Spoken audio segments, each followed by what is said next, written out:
Hey, well, we're back where I'm pretty sure we left off. So, yeah, let's get watching. Ahead of us loomed a tall, curving building of feminine grace, adorned with large gemstones and crystalline latticework. If the Ministry of Wartime Technology building was the king of the Ministry Walk, the Ministry of Image was clearly the queen. Oh, fuck, I don't... Hold on. Yeah, I'll just go back for a second and watch the previous video before this, just to make sure this is actually where I'm supposed to be and YouTube's not fucking up again, you know? Okay, yeah, looks like it is, so let's get watching. Ahead of us loomed a tall, curving building of feminine grace, adorned with large gemstones and crystalline latticework. If the Ministry of Wartime Technology building was the king of the Ministry Walk, the Ministry of Image was clearly the queen. Everywhere else, Ministry of Image preferred to keep itself invisible, a shadowy hoof supporting all the others from behind the scenes. The Canterlot hub of the Ministry was a showpiece, the name of the Ministry wrapping around the facade in diamond-studded letters. Rarity, the mayor of the Ministry, had never appeared in any publication, poster, or product of the Ministry of Image. Here, she stood proudly before her ministry as an alabaster statue lording over a fountain of glass and diamond dust. My plan, which had largely amounted to run, seemed to be working. Velvet Remedy and Steelhooves galloped beside me as we passed between dead trees that lined the park. My lungs were burning, fighting for breath. My head pounded and my vision blurred. I could feel the strain on my heart and muscles as the pink cloud attacked every part of my body, inside and out. Still, no harassment from our enemies, but I had 2 red lights on my EFS compass. "Look sharp," Steelhooves called out, his visor giving him the same warning. I didn't see any pony. Either they were invisible, or they were hiding in the draped alcoves of the Ministry. Calamity beat his wings, soaring upwards, wary of alicorns on the roof. It all happened in less than 3 seconds. We charged around the Rarity fountain and right into the trap. A cacophony of beeps filled the air. Proximity mines. Oh boy. A lot of them, many of which were magical energy-based, virtually paved the space between Rarity and the front door of the Ministry of Image. Many of them had already begun to flash as Velvet Remedy and Steelhooves drew to a stop next to me. My horn was already glowing as a field of magical levitation swept over the mines. The 2 alicorns stepped out of their hiding places and sat down, becoming statues as they instantly erected an alicorn shield around us, trapping us inside there with the mines. Man, why are you guys such fucking assholes? Like, God. Firelight, who had been keeping pace with us, smacked into the inside of the shield and fell to the ground amongst the mines, dazed. The beeps continued. I parted the sea of beeping mines, shoving them into piles against the shield right next to the alicorns as I magically switched on the broadcaster which I had attached to my pit buck. Velvet Remedy telekinetically pulled Firelight back and wrapped us in her own magical shield. My head exploded in agony. My vision swam in red. Beside me, Velvet Remedy started to scream as the broadcaster's deadly necromancy attacked her, and she held her spell. The alicorns jerked, opening their muzzles in a twisted cry of anguish, their shield dissolving. Turn it off. The mines exploded in a cavalcade of fire, shrapnel, concussive force, and magical energy. Blam. Also, that's some crazy berserker type shit, little Pip. I mean, fucking attaching a broadcaster to your leg and then fucking detonating that. Oh, what the fuck? Kind of crazy Midoriya berserker. Ah, damn. Blam. The turret exploded as Little Macintosh sent 2 armor-piercing rounds through its innards. A twin shot from Calamity's battle saddle took out the last of the 6 security turrets. Compared to the security systems we had run into in the other buildings, this had been almost too easy. I stumbled into a plush bench, face-planting into the cushions, and caught my breath. The others settled down, imbibing healing potions. The pink cloud had harmed us more than the alicorn's trap and the turrets combined. I could smell something foul from the cushion, but I didn't care. Even at a glance, I could see that much of the Ministry of Image was succumbing to rot and decay. The furnishings and decor had been chosen for appearance, not longevity. How ironic. This doesn't bode so well, Calamity said with a grimace. I looked up wearily, pulling out a healing potion of my own. Shoving myself away from the blissful cushioniness of the bench, I moved over to where he was flying. Calamity was looking behind the lobby greeting counter.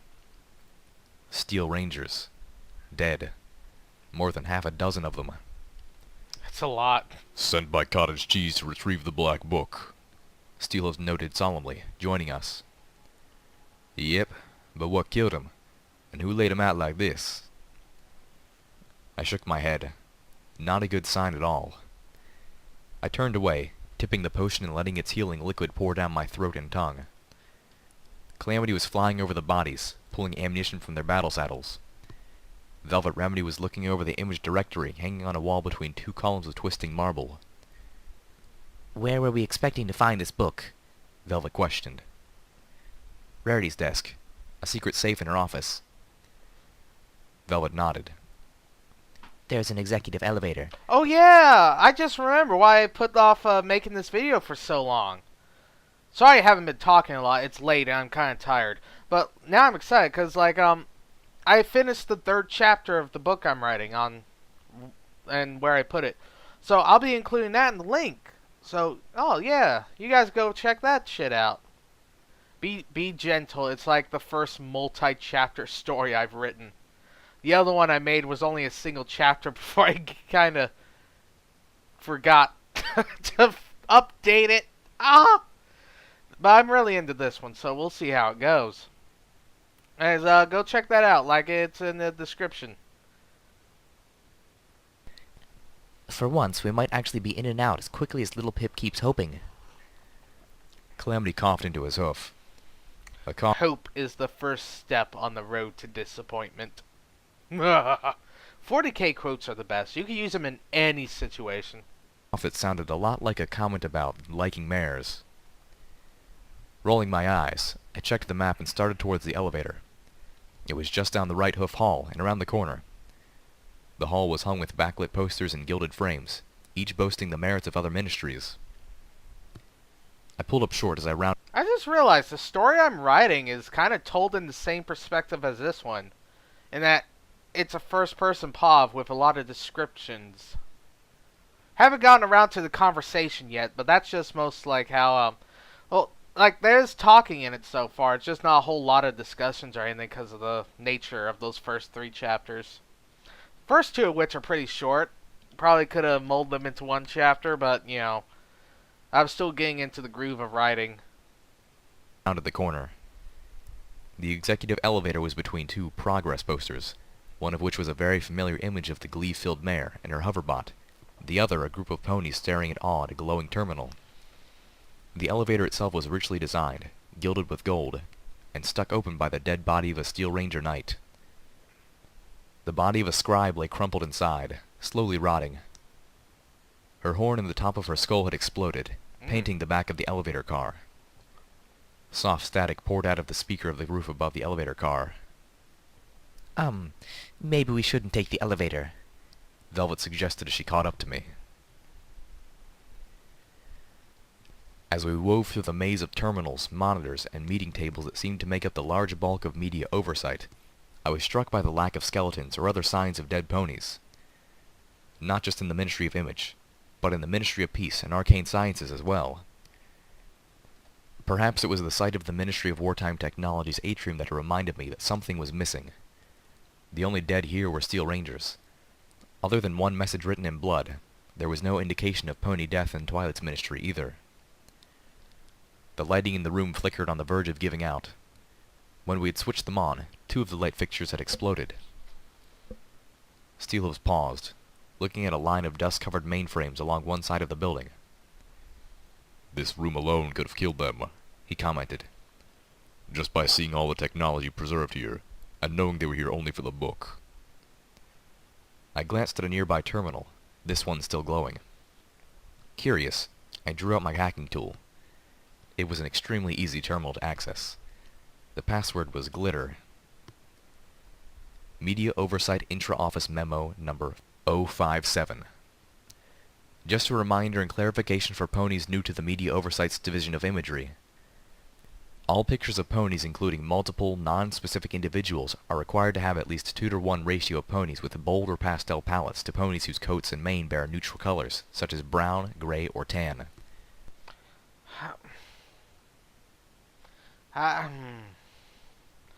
Don't you think that's okay? A 3-to-1 ratio is preferable, though. The only exception to this is for ponies with white coats. White is Celestia's color, and is always permissible in any amount. Likewise, be sure that any planned photography be coordinated with at least one of imagery's Pegasi. We want the image of Equestria to be one of glorious sunny days and bright starry nights. Overcast skies are to be strictly avoided unless required for effect. Color correction may be employed to make sure the sky over Equestria is an even deeper blue. In addition, remember that all images of zebras are to be monochromatic. Color photography should be rendered black and white, or pass through a desaturation and palette correction spell.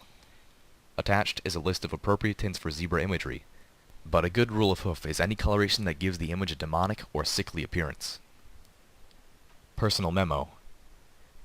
Dearest Ch37, while I do appreciate your artistic thinking, and I agree that a bright and beautiful Equestria is most desirably aesthetically, I must decline your proposal that all imagery of Equestria display a sunny day. Please remember that Princess Luna sits on the throne now. Let us not set policy designed to wound her. Sincerely, Rarity. Media Oversight, Intra-Office Memo number 162. What the fuck? All ponies with Rarity, what kind of crazy motherfuckers are you hiring? Media Oversight are required to attend the mandatory employee meeting tomorrow, starting promptly at 8.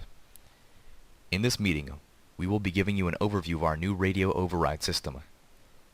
Thanks to assistance from the Ministry of Awesome, we have been able to establish an Equestria-wide system for emergency interruption or enhancement of radio broadcasts. All ponies in media oversight will need to be familiar with the basics of this new system, and how to access the ROS from either the Media Oversight Office or the base station of any MAW towers. Meeting is expected to last for 2 hours. Lemon cakes and tea will be served. Little Pip, Calamity said, staring at a dead monitor. Across it, some pony had painted a message. They eat your soul. Can we go home now? The Pegasus moaned. I didn't blame him. We continued on, even more alert and cautious than before. Creepy ass A shit. dragon! Velvet Remedy gasped, echoing my own sentiment. Firelight let out a worried hoot. Yep, Calamity asserted as he flew over the book bins and tables of the restricted publications area. The rest of us had to walk around them. From what I could discern, the very long table I was passing had once been where a small legion of unicorns had magically converted books to new editions. There were bins for books beside each workstation, one labeled inappropriate and the other labeled corrected. A poster on a nearby bookcase showed a dark blue earth pony reading over God, I fucking hate that. Ugh. a book, with more stacked on each side. The poster read, "Be diligent. We check your work." We had passed through the book review office to get to this room. That makes this much more difficult, Steelhooves commented. I do not believe we have the firepower to kill a dragon of that age. Velvet Remedy frowned. You ponies do realize this is probably Spike's mother we're talking about, right? She nickered. Show a little compassion, why don't you? Now, fuck off. I winced. But right now, she was a threat to Equestria. A giant living pink cloud factory. I don't think we have to, Calamity stated. Kill her, I mean. A crazy alicorn lady already solved the problem for us. She's already dead? I exclaimed in surprise. Calamity shook his head.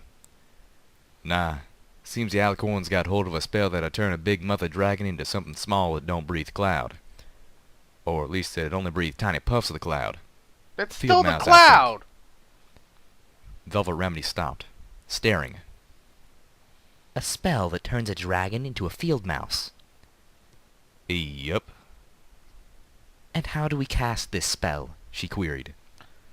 I'm pretty sure it's outside. No, fuck that. Cause like anything that could, the spell might be undone at some point, or she still breathes the cloud, and like what the fuck, guys? Out of the scope of my spellcraft, and we know it's outside of Little Pip's. Rub it in, why don't you? I'm the one who found that spell, the not tricksy personality had said. I'm the one who cast it. Taken care of. Calamity grinned. Crazy alicorn lady already cast a spell. Well, sorta. Sort of. Velvet Rarity prompted. I wasn't sure if she was asking what he meant, or correcting his grammar. Calamity assumed the former. Way I hear it, she used something that the Ministry of Magic came up with the Ministry of Morale. Way to cast a spell and hold the effect on a trigger. Calamity rubbed a hoof against the back of his neck. To be precise, a way to cast a spell into a present. The spell goes off when the present's opened. She had a quirky name for it. Spell in a box, I guessed. Yep, Calamity said as he landed next to a set of cages labeled Sanitation. That was it. I ducked under the table between us and trotted up to him. I have a great many problems with this plan, because like, what happens if the spell is undone? Glancing at the clipboard which hung next to the cages. For processing of dangerously seditious materials, please read instructions carefully. From what I read, the empty cages once held trained parasprites, which had been ensorcelled to eat the words off pages. Yeah.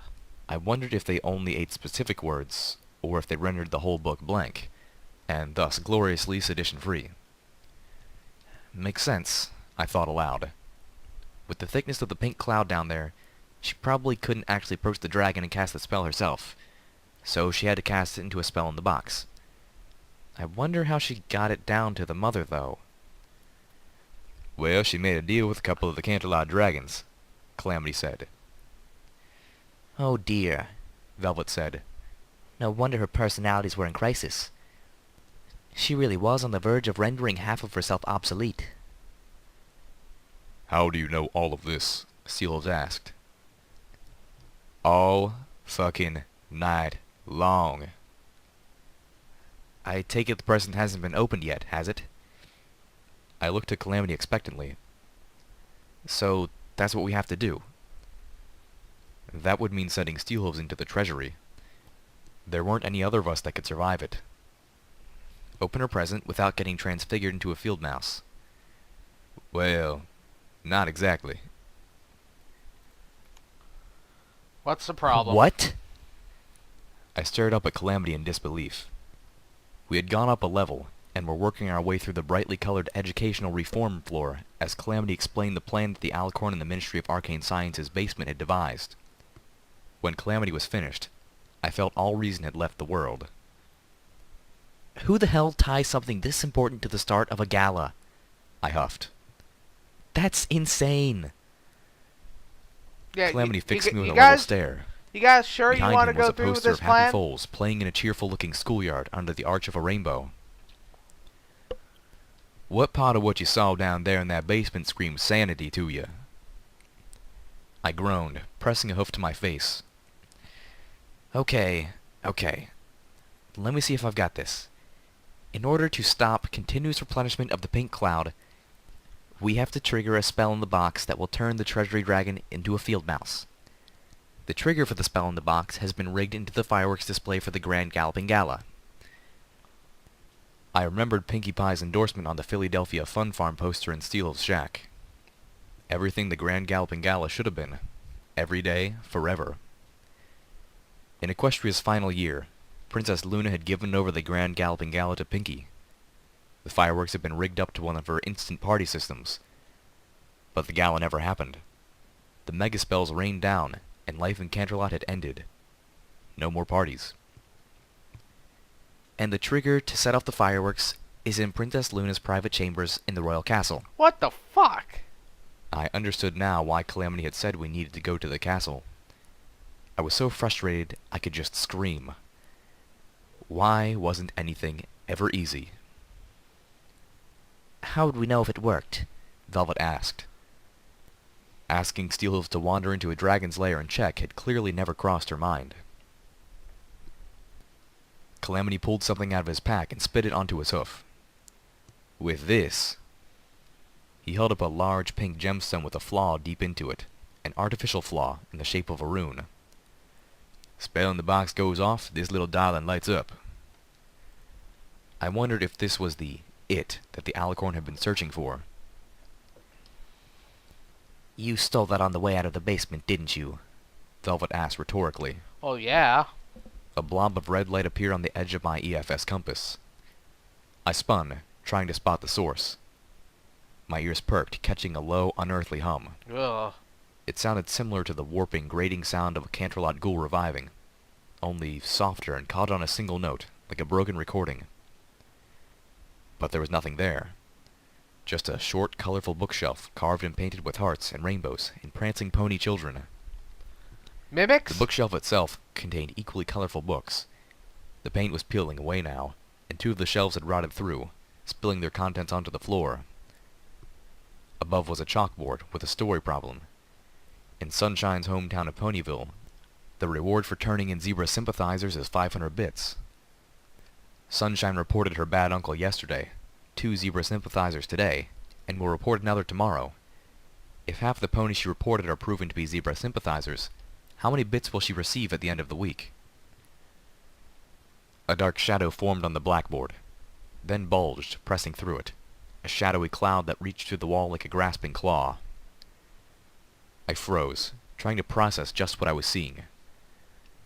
The shadow cloud grew, moving towards us, splitting into multiple floating tendrils. The unhollowed hum was coming from it, growing louder.